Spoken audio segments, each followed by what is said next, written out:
Well, hello, Kirsten Liebelt here. How are you doing? It is so good to see you. So today what I wanted to do was I wanted to talk about hormonal balance and more specifically restoring hormonal balance because I think it's a good thing. It's a good thing to restore your hormonal balance. I have had so many amazing conversations recently with women who are working through this, and I'm so excited for people's journeys. I get very excited. It was 2 days ago, I did a video about rhodiola and trichotillomania and stuff like that. And so I thought today what I would do is, I had such a good response to that, I thought I would go ahead and talk about this book again for restoring hormonal balance. So this is the Rhodiola Revolution. I love it when people, they message me and they tell me that they bought the book, and it makes me very happy. So I'm just going to read a tiny little bit and then I'm going to tell you what I'm doing about it. So hold on just a second, okay? So it literally says restore hormonal balance.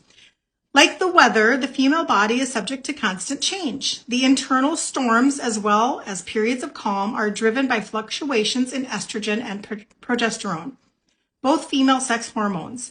The amounts of these hormones produced by the ovaries rise and fall, not just according to the different phases of the menstrual cycle, but also in relation to a woman's stage of life. For example, the onset of menstruation ushers in its own particular set of hormonal changes, as do premenopause and menopause, all superimposed on the ups and downs of the monthly cycle. Of course, no two women are exactly alike. Boy, do we know that, right? Even in their degree of sensitivity to hormonal fluctuations, some may experience, maybe this is you, severe mood swings or fatigue, while others complain primarily of bloating and cramps. Still, others may feel only intermittent discomforts. But no matter what their individual experiences, most women must figure out how to manage hormonal changes at some point in their lives, whether they are grappling with PMS or the erratic menstrual cycles typical of perimenopause. All right, so this is the paragraph that I would like to share the most with you right now. Rhodiola Rosea. I talk about it all the time, you guys. When I was 45 years old, I started taking it for brain fog. I didn't even understand that brain fog was an issue with menopause. Like, I had no idea. But that's what I started taking it for. And over the course of like a few years, just because I hadn't hit menopause yet, I didn't realize that it was balancing out my hormones. So I have taken this book, my experience, and I have reverse engineered all of this, and this is now what I get to walk other women through. So I get excited because I don't want women to think that they have to live with the constant thought in our heads of what's wrong with me. What is wrong with me? Am I losing my mind? Why am I so like low-key angry? Where did that come from? Is it always going to be this way? Oh, like senior moments and you're only 45 and you're thinking, this can't be.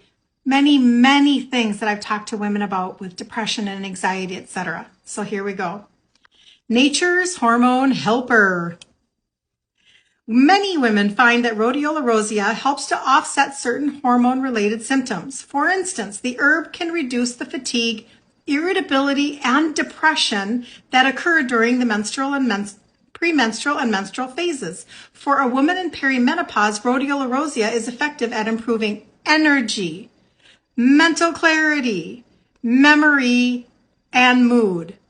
It also seems to normalize menstrual cycles and certain physical changes such as vaginal dryness, although we're not exactly sure how it does this. That is like really good news, you guys. It is really good news. Okay, so like I said, I have so many different testimonies. I have many different pieces to the puzzle that I've kind of like narrowed down. And if this is interesting information to you, I'm going to do a Zoom tonight at 8 o'clock Central Standard Time. I'm calling it the Menopause Scale and Mental Sanity because it's like the whole weight loss piece mixed with the whole I'm losing my mind piece mixed with the like I've never had depression before. It's all of that, right? So I'm going to do, it's a free Zoom, and all you have to do is DM me. I have to have a way to get you a Zoom link, right? So you have to reach out to me on one of my social platforms and in the messages, and I'll get you a Zoom link if you want to do that. So you can come for the information, come just for the information. I'm also going to mix in some information about Maria Emmerich and why I have so very much adopted that, because of weight loss during menopause is different than any other time in your life. And you've probably already noticed that. And I feel like Maria Emmerich's mode of operation is extremely effective and helpful. And if people can dissect some of those pieces, it could really help you. So you can come just for the information, or you can come for the information and get resourced. Either way is perfect. But I wanted to be able to do that. You can come for both. So you just have to DM me if you'd like to know more of like what I take and how I eat and how to alleviate some of these pieces, because it's all kind of narrowed down and streamlined for you. So anyway, tonight, 8 p.m. Central, and just message me. But there you go. Another little episode, if that's what you want to call it, of Rhodiola. And the book is The Rhodiola Revolution. I highly recommend that everybody pick it up. I think it's extremely, extremely helpful. So, all right, have a super, super blessed day. And as always, thank you for joining me.